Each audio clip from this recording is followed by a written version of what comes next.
अगर कोई नाई से दाढ़ी कटवाए और दाढ़ी कटवाए या फ्रेंच कट कटवाए तो क्या नाई की कमाई हराम होगी?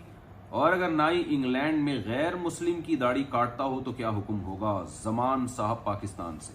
किसी की भी दाढ़ी काटता है ना अगर नाई, तो उसकी आमदन हराम है। तो चूंकि नाई दोनों काम कर रहे होते हैं, कुछ जायज़ भी कुछ नाजायज़ भी, बाल भी काट रहे होते हैं, जो जायज़ अमल है, दाढ़ी भी काट रहे होते हैं, तो फिर देखा जाएगा नाई की ज़्यादा आमदन क्या है। अगर ज़्यादातर वो दाढ़ी काटने का, दाढ़ी में शेव करना भी दाखिल है और एक मुट्ठी से कम काटना भी दाखिल है, तो अगर ये काम नाई कर रहा है तो उसकी आमदन हराम होगी।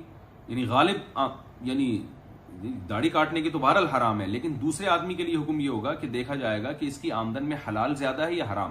तो ज्यादा काम अगर नाई हलाल से कमा रहा है तो थर्ड पर्सन के लिए नाई से मामलात जायज होंगे।